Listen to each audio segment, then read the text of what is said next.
The text came through while I was under the hood of a '98 Honda Civic, my hands black with grease and my back screaming from 3 hours of bent-over labor. The notification chime echoed through my garage like a church bell announcing the apocalypse. I should have ignored it. Should have kept working on Mrs. Patterson's transmission and saved myself the heartache. But curiosity has always been my weakness, right alongside trusting people who don't deserve it. Honey, I'm pregnant. Thinking of putting my ex's name on the birth certificate. It just feels more meaningful. Love you. XOXO. I read it twice, then 3 times.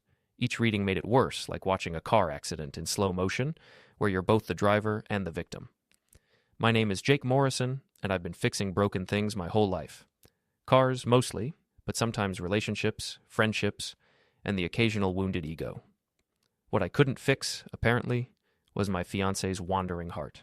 Samantha Wells, PR specialist, yoga enthusiast, and apparently expert in emotional demolition. We'd been together for 2 years, engaged for 6 months, and planning a wedding that was supposed to happen in exactly 14 days. The invitations were sent, the cake was ordered, and the venue was paid for. And now this. I wiped my hands on my coveralls and typed back, "What great news. Can't wait to meet the little one."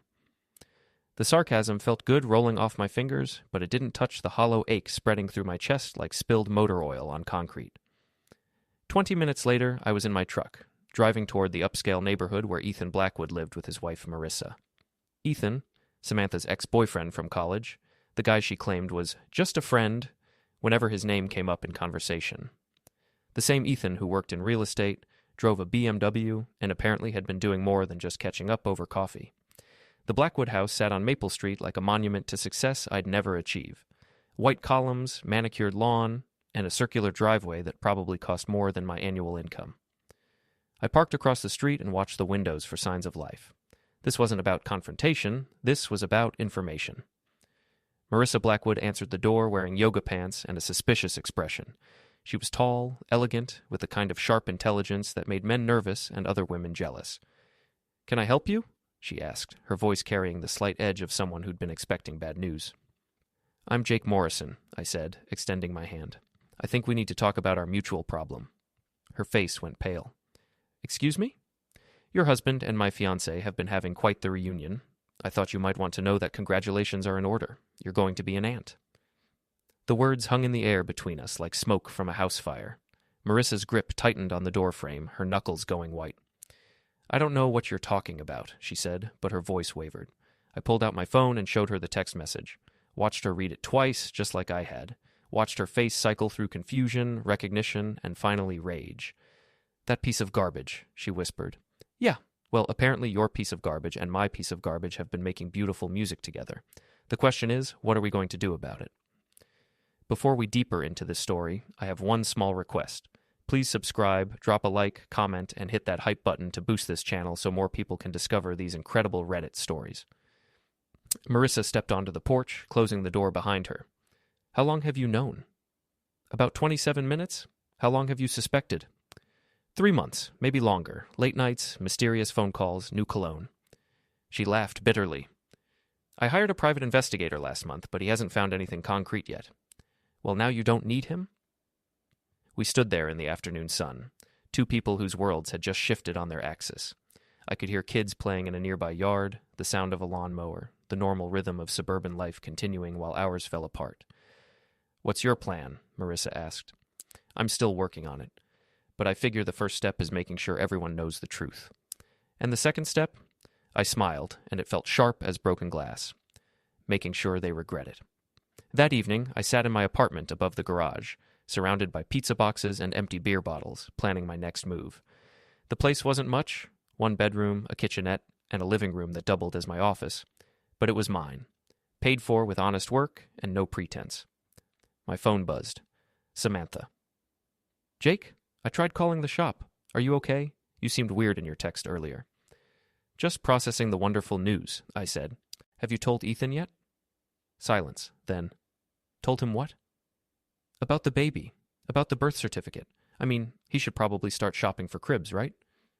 "Jake, I think there's been a misunderstanding." "The only misunderstanding," I interrupted, "is how long I've been playing the fool, but don't worry, sweetheart, that ends now." I hung up and turned off my phone. Tomorrow, the real work would begin. The beauty of living above your own business is that nobody questions why you're there at 5 a.m, drinking coffee strong enough to strip paint and planning someone's social destruction. I'd spent the night going through everything Samantha had left at my place over the past 2 years. Clothes, books, her laptop that she'd forgotten after our last movie night. The laptop was a gold mine. People think hacking requires some kind of technical genius. Usually, it just requires knowing someone well enough to guess their passwords. Samantha's was Yoga Life 2023, because of course it was. Her email told a story that would have been heartbreaking if it hadn't been so predictable. Messages going back 4 months, starting innocent enough. Great seeing you at the reunion, then escalating. Can't stop thinking about our conversation. And finally, room 237 at the Hampton Inn. Can't wait to see you again. The financial records were worse. Our joint credit card, the one we'd opened for wedding expenses, had been funding their little romance. Hotel rooms, expensive dinners, a weekend getaway to some spa in Vermont that I'd apparently paid for. But the real prize was buried in her drafts folder, an unsent email to her sister. Lisa, I know this is crazy, but I think I'm still in love with Ethan. Jake is sweet, but he's so ordinary. Ethan makes me feel alive again. I know he's married, but his wife is such an ice queen. They're basically roommates at this point. I think I'm going to break up with Jake after the wedding season is over. No point in ruining everyone's summer plans. I printed everything, made copies, organized it all in a neat folder labeled The Truth About Samantha Wells. My phone had been buzzing all morning, 17 missed calls from Samantha, 12 from her best friend Chloe, and 3 from numbers I didn't recognize. I ignored them all. Instead, I drove to Ray's Tavern, the dive bar where I'd been drinking away my problems since I turned 21. Ray Kowalski had owned the place for 15 years, and he had 2 rules: no politics and no crying in your beer. Everything else was fair game. You look like someone ran over your dog, Ray said as I slumped onto a bar stool. Worse, someone ran over my future. I told him everything while he poured me coffee that was somehow even stronger than mine. Ray listened without interruption, occasionally nodding or shaking his head. So what's the plan? He asked when I finished. Public humiliation, complete social destruction. I want everyone in this town to know exactly what kind of person they've been defending. And then I disappear. Start over somewhere else, maybe Florida. I hear they need mechanics in Tampa.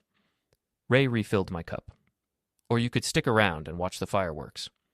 What do you mean? Jake, you've lived in this town your whole life. You went to high school with half these people. You fixed their cars, helped them move, showed up when they needed a friend. Samantha's been here 2 years, and most people only know her as your fiancée. When the truth comes out, who do you think they're going to believe? He had a point. I'd grown up here, built a reputation here. Samantha was the outsider, the city girl who'd moved to our small town for a simpler life, and a man who could support her Instagram lifestyle. Besides, Ray continued, running away makes you look guilty.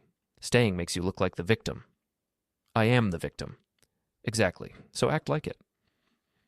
That afternoon, I put Ray's advice into action. First stop, Samantha's yoga studio. She taught 3 classes a week there, and today was her advanced session. I waited in the parking lot until class ended, then approached the group of women walking to their cars. Most of them knew me. I'd fixed their vehicles, met them at town events, shared small talk at the grocery store. Hey, Jake, called out Mrs. Henderson, my 3rd-grade teacher. How are the wedding preparations going? Actually, Mrs. Henderson, that's what I wanted to talk to everyone about. I pulled out the folder and began distributing copies. I found out yesterday that Samantha has been having an affair with her ex-boyfriend. She's pregnant with his child and planning to put his name on the birth certificate instead of mine. The reaction was immediate and intense. Gasps, angry mutters, and a lot of, I can't believe this, and that poor boy. I just wanted you all to know the truth before you hear some twisted version from her, I continued. I've called off the wedding, obviously, but I thought her friends should know what kind of person they've been supporting. Mrs. Henderson patted my shoulder. You're better off without her, dear. A woman who would do this isn't worth your time. The other women nodded in agreement, already pulling out their phones to spread the news. In a town this size, gossip traveled faster than bad weather. I was walking back to my truck when Chloe Martinez intercepted me. Samantha's best friend was a petite brunette who worked at the local newspaper and had always been friendly toward me, maybe a little too friendly. Jake, wait, she called out. We need to talk. If you're here to defend your friend, I'm not.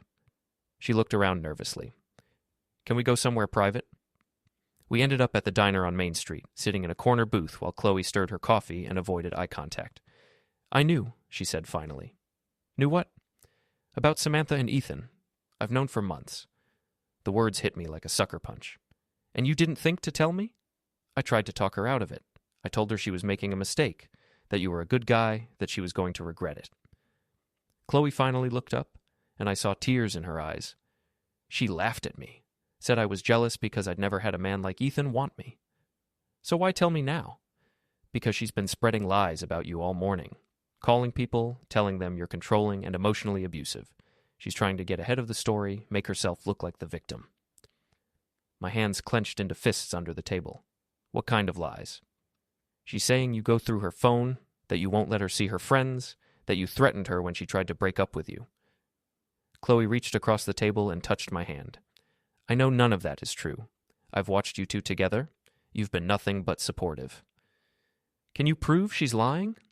Chloe smiled for the first time since we'd sat down. "I've been her best friend for 2 years. I have screenshots of every conversation we've had about you, including the ones where she brags about how easy you are to manipulate." "Why would you help me?" She blushed and looked away again. "Because you deserve better. You've always deserved better." There was something in her voice, something that made me look at her more carefully. Chloe had always been around, always available when Samantha was busy, always ready with a kind word or a sympathetic ear. I'd thought she was just being a good friend. "Chloe, I know what you're thinking, and you're right. I've had feelings for you since the day we met, but I would never have acted on them while you were with her. I'm not that kind of person." "But now that I'm not with her? Now I want to help you make her pay for what she's done." I studied her face, looking for signs of deception or manipulation. All I saw was genuine anger and hurt, not just for me, but for herself. "What did you have in mind?" Chloe's smile turned predatory. "Leave that to me. I know where all her bodies are buried." The next morning brought a surprise I should have seen coming. I was opening the garage when my phone buzzed with a notification from Facebook. Someone had tagged me in a video. Samantha sat in her car, tears streaming down her face, talking directly into the camera with the kind of raw emotion that made people hit the share button without thinking. "I need to tell everyone the truth about what's been happening," she said, her voice shaking. "Jake Morrison, my ex-fiancé, has been emotionally abusing me for months. He goes through my phone, controls who I can see, and yesterday he threatened me when I tried to end our relationship." She held up her hand, showing what looked like a bruise on her wrist. "He did this when I tried to leave. I'm scared of what he might do next. I'm sharing this because I need people to know the truth. Jake isn't the nice guy everyone thinks he is." The video had been posted at 6 a.m. and already had 43 shares and dozens of comments. Most were supportive of Samantha, calling me every name in the book and promising to spread the word about my true nature. I felt sick, not because I believed people would fall for this garbage, but because I realized how calculating she really was. This wasn't a desperate move. It was a strategic first strike designed to discredit anything I might say about her. My phone rang. "Chloe." "Have you seen it?" she asked without preamble. "Just watched it. Pretty convincing performance?" "It's complete fiction, and I can prove it. Can you meet me at the newspaper office in an hour?" The Millbrook Gazette occupied a narrow building on Main Street between a hardware store and a bakery. Chloe led me to her desk in the back, where she had printouts spread across every available surface. "I've been busy," she said. "Text message screenshots, email chains, photos with timestamps, everything that proves she's lying." She handed me a stack of papers. "These are from last week, when she was supposedly being controlled and threatened by you. Look at the timestamps. The messages were sent while I was working late at the garage, and they painted a very different picture than the one in her video. Samantha complaining about how boring I was, how she couldn't wait to be with Ethan, how easy it was to manipulate me into paying for things." "And this," Chloe said, pulling up a photo on her computer, "was taken yesterday at 3 p.m., 2 hours after she claims you grabbed her wrist." The photo showed Samantha and Ethan at a coffee shop downtown, holding hands across the table. Her wrists were clearly visible and completely unmarked. "She must have done that bruise herself," I said. "Makeup. I've seen her do it before when she wanted to get out of work. She's surprisingly good at it." I studied the evidence, feeling a mixture of relief and rage. Relief that I could prove my innocence, rage that I had to. "What's the plan?" I asked. Chloe grinned. "We're going to destroy her credibility so completely that nobody will ever believe another word she says." The first step was a response video. We filmed it in my garage, with me sitting on a workbench surrounded by the tools of my trade. I kept it simple and direct. My name is Jake Morrison, and I want to address the accusations Samantha Wells made against me this morning. Everything she said is a lie, and I can prove it. I held up the printouts Chloe had prepared. These are text messages Samantha sent to her best friend, describing our relationship in her own words. In them, she admits to cheating on me with her ex-boyfriend, Ethan Blackwood. She also admits to using our joint credit card to pay for hotel rooms where they conducted their affair. I showed the camera the photo of her with Ethan. This was taken yesterday, after she claims I injured her. As you can see, she's perfectly fine and holding hands with the man she's been cheating with for months. I leaned forward, looking directly into the lens. I've lived in this town my entire life. I've built my reputation on honesty and hard work. Samantha has been here 2 years and apparently spent most of that time lying to everyone, including me.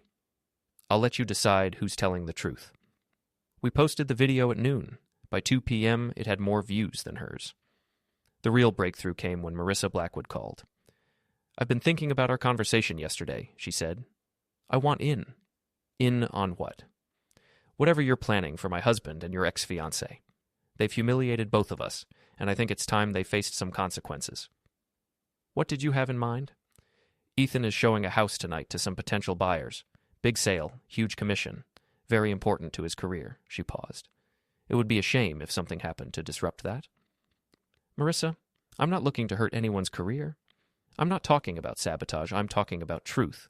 What if those buyers learned that the man trying to sell them their dream home can't even be trusted to honor his marriage vows? I thought about it. That could backfire, make us look vindictive.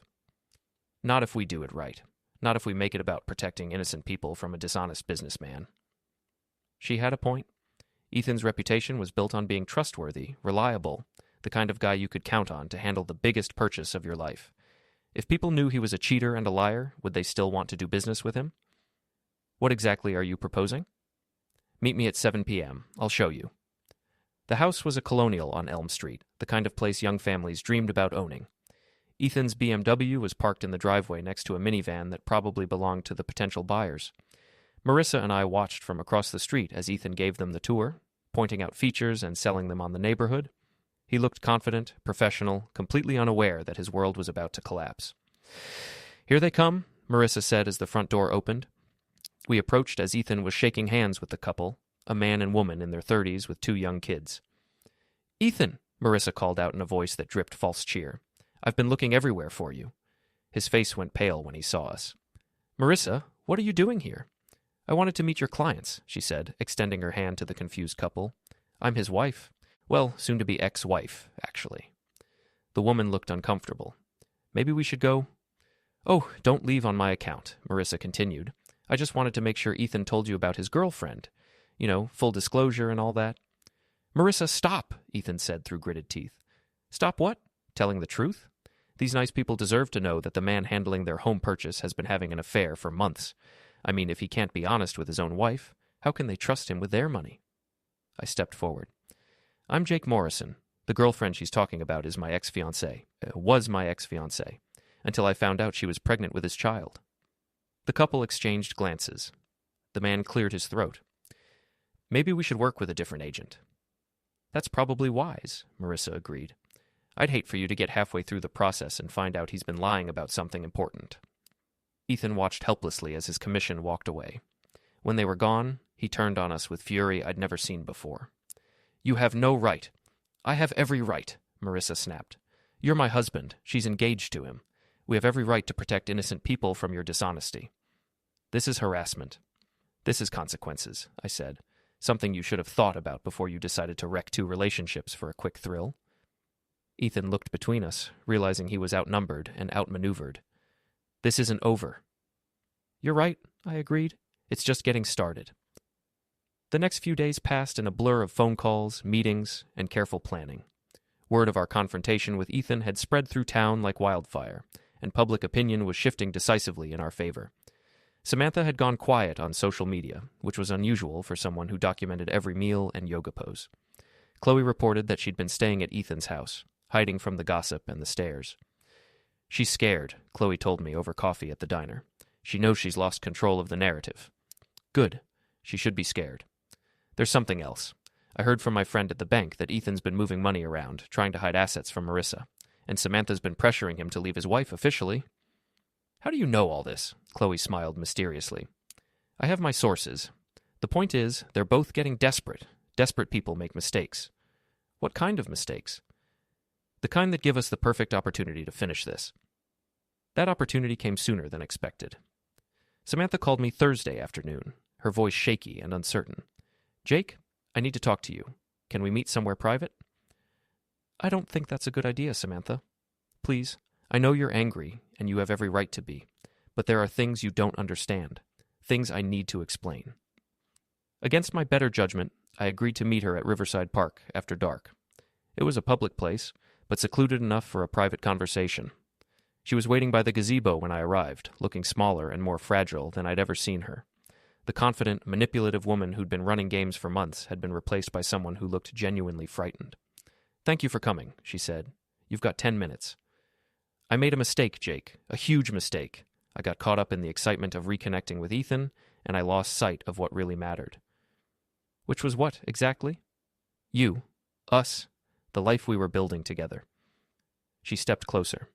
I know I hurt you, and I know I handled everything wrong, but I want to fix this. I want to make it right. I stared at her, looking for signs of sincerity and finding only calculation. What about the baby? I lied about that. I'm not pregnant. I panicked when you started asking questions about Ethan, and I said the first thing that came to mind. So you lied about being pregnant, lied about the paternity, and lied about me being abusive. Anything else you want to confess while we're here? I know how it looks. It looks like you're a pathological liar who got caught and is now trying to manipulate her way out of the consequences. Tears started flowing down her cheeks. I love you, Jake. I know I have a terrible way of showing it, but I do. I made a mistake with Ethan, but it's over now. He's not going to leave his wife, and I don't want him to. I want you. What about all those text messages where you called me boring and ordinary? Her face went pale. How did you... She stopped herself, but it was too late. Chloe's been very helpful, I said. Amazing what you learn about people when their best friend turns against them. Chloe showed you my private messages? Every single one, including the drafts you never sent. Very illuminating reading. Samantha's expression shifted from desperate to angry. That witch? I should have known she'd stab me in the back the first chance she got. Why? Because she's been in love with me the whole time we've been together. She told you that? Sir, she didn't have to. It was pretty obvious to everyone except me. Samantha laughed bitterly. Obvious? Jake, she's been sabotaging our relationship from day one, planting doubts, encouraging fights, making herself available every time we had a problem. She's been playing the long game, waiting for her chance to move in. And you're just realizing this now? I've known for months. I just didn't think you were stupid enough to fall for it. The words stung because they carried a grain of truth. Looking back, I could see the pattern Samantha was describing. Chloe always seemed to appear when things were tense between us, always ready with advice that somehow made things worse. Even if that's true, I said, it doesn't change what you did. Doesn't it? Don't you see? She's been manipulating both of us. She wanted me to cheat so she could play the supportive friend and win you over.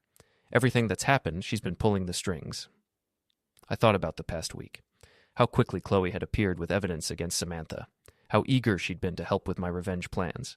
How she'd always seemed to know exactly what Samantha was thinking and planning. You're lying, I said, but my voice lacked conviction. Am I? Ask yourself this. How did she get screenshots of private conversations I never shared with her? How did she know about the hotel receipts? How did she know Ethan and I would be at that coffee shop at exactly the right time for a photo? My stomach dropped. You think she's been spying on you? I think she's been spying on both of us.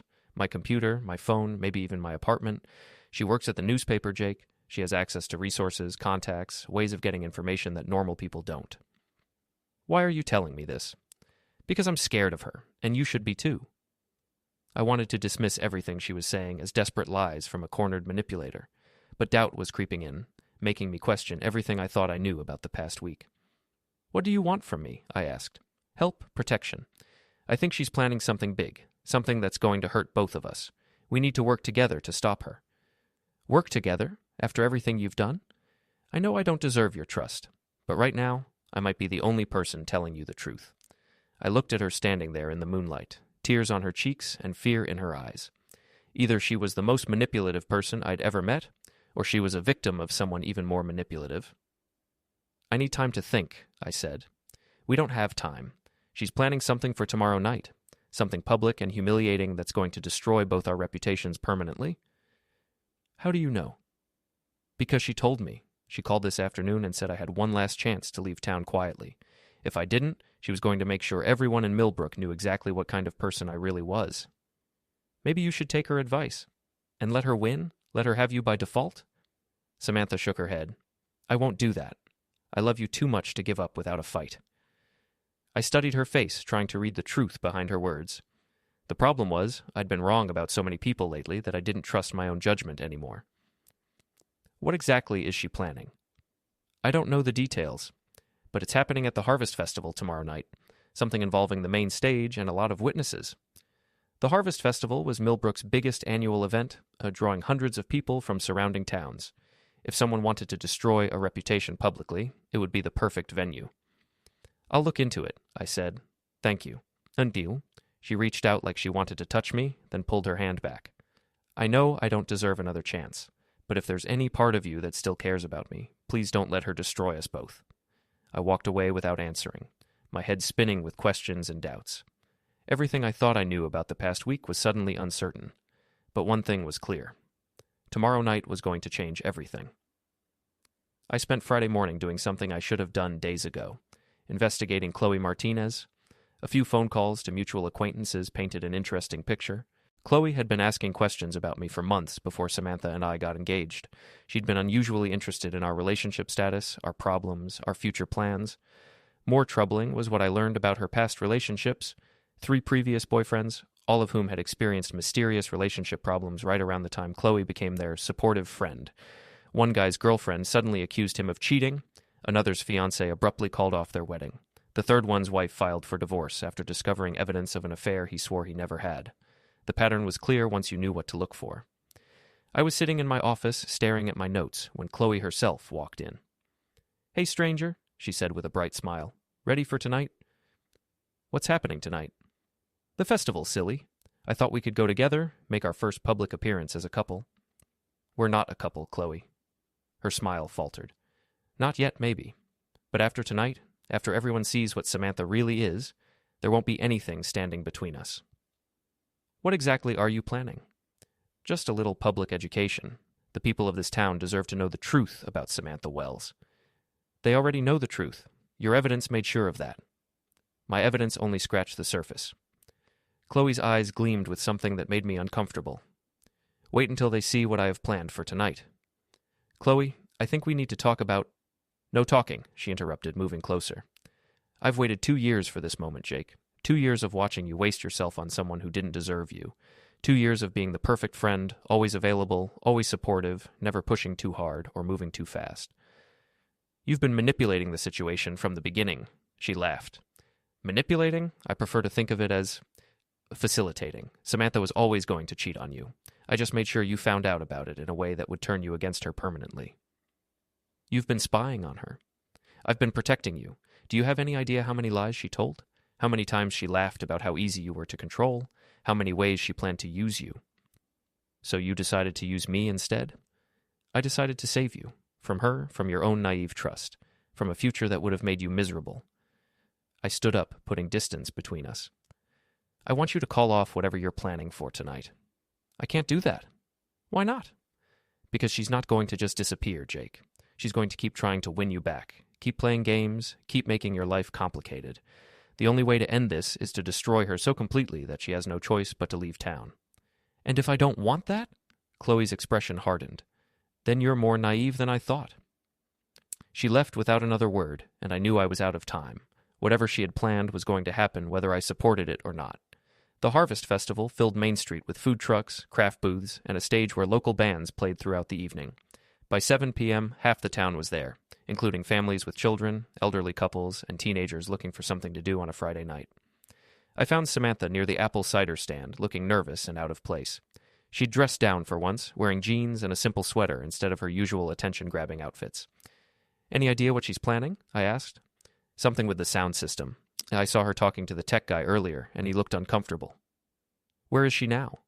Over there, by the stage. She keeps checking her phone like she's waiting for something. I followed Samantha's gaze and spotted Chloe near the sound booth, talking animatedly with someone I didn't recognize. She looked excited, almost manic. "Jake," Samantha said quietly, "I want you to know that whatever happens tonight, I'm sorry, for all of it. You deserved better." Before I could respond, the current band finished their set and left the stage. The festival coordinator, Mrs. Chen from the Chamber of Commerce, approached the microphone. "Ladies and gentlemen, we have a special presentation tonight. Chloe Martinez from the Gazette has put together a community awareness piece that she'd like to share with everyone." My heart sank. This was it. Chloe bounded onto the stage with a wireless microphone and a laptop connected to the sound system. A large screen had been set up behind her, currently showing the festival logo. "Good evening, everyone," she said brightly. "I want to talk to you tonight about the importance of knowing who we welcome into our community." The screen changed to show a photo of Samantha at some social event, smiling and raising a glass of wine. This is Samantha Wells. Many of you know her as Jake Morrison's fiancée, a yoga instructor, and a PR professional. But how well do we really know the people we invite into our lives? More photos appeared. Samantha at restaurants, at parties, at the yoga studio. All innocent enough, but the implication was clear. Over the past few months, I've been investigating Miss Wells's background, and what I found was disturbing. The screen filled with text messages, emails, and financial records. All the evidence we'd gathered, but presented in a way that made Samantha look like a calculating predator who'd targeted me specifically. She moved to our town with one goal, to find a successful local businessman she could manipulate and control. She chose Jake Morrison because he was well-liked, financially stable, and trusting. The crowd was murmuring now, some people looking shocked, others nodding in agreement. I could see Samantha shrinking into herself, trying to become invisible. But Jake wasn't enough for her. She needed more excitement, more drama. So she began an affair with Ethan Blackwood, using money from her joint account with Jake to fund their relationship. More evidence flashed on the screen. Hotel receipts, restaurant bills, even photos of Samantha and Ethan together. The crowd's murmur became an angry buzz. When Jake discovered the affair, did she apologize? Did she try to make amends? No. She accused him of abuse, tried to destroy his reputation to protect her own. The screen showed Samantha's tearful video, followed immediately by the evidence proving it was all lies. The contrast was devastating. Ladies and gentlemen, this is what a predator looks like. Someone who comes into our community, identifies a target, and systematically destroys their life for personal gain. I couldn't take it anymore. I pushed through the crowd toward the stage, but Chloe saw me coming. "And here's Jake now," she said into the microphone, "the victim of this woman's manipulation. Jake, would you like to say something to the community about your experience?" Every eye in the crowd turned to me. I could see sympathy, anger, curiosity. They were waiting for me to play my part in Chloe's performance. Instead, I walked to the sound booth and yanked the power cable out of the wall. The screen went dark, and Chloe's microphone died. In the sudden silence, I could hear my own heartbeat. "That's enough," I said, my voice carrying across the crowd without amplification. "This isn't justice. This is cruelty." I turned to face the assembled townspeople. Yes, Samantha cheated on me. Yes, she lied about it. But she doesn't deserve this public humiliation, and neither do her family and friends who have to watch it. "Jake," Chloe started, but I cut her off. "I'm not finished. What you just witnessed wasn't community awareness. It was a calculated attack by someone who's been manipulating this situation from the beginning." I looked directly at Chloe. Someone who's been spying on people, gathering information, and using it to destroy relationships so she could swoop in and play the hero. The crowd was confused now, looking between me, Chloe, and Samantha like they were watching a tennis match. Chloe Martinez has been orchestrating this entire drama. She wanted Samantha out of the picture, so she made sure I found out about the affair in the most painful way possible. Then she positioned herself as my ally, my supporter, my potential savior. "That's not true," Chloe protested, but her voice was shaky. "Isn't it? How did you get access to Samantha's private messages? How did you know exactly where to find her with Ethan for that photo? How did you happen to have all that evidence ready to go?"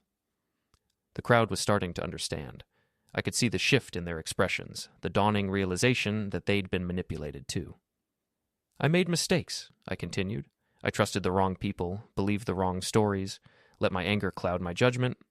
But I won't stand here and watch someone be destroyed for entertainment."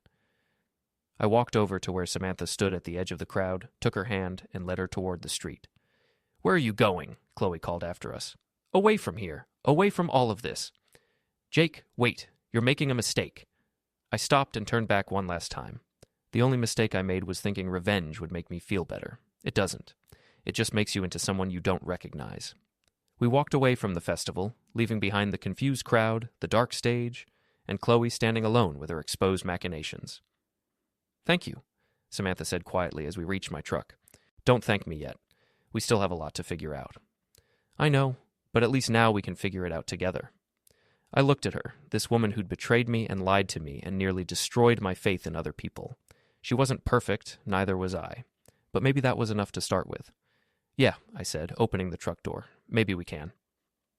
As we drove away from the festival lights, I realized that sometimes the best revenge is refusing to let someone else's actions turn you into a person you don't want to be. Sometimes the best victory is walking away with your integrity intact. And sometimes, just sometimes, the person who hurt you might be worth a second chance. The real father's toast, it turned out, wasn't about claiming credit or assigning blame. It was about choosing what kind of person you wanted to be when everything fell apart. I was still figuring that out, but at least now I wasn't figuring it out alone.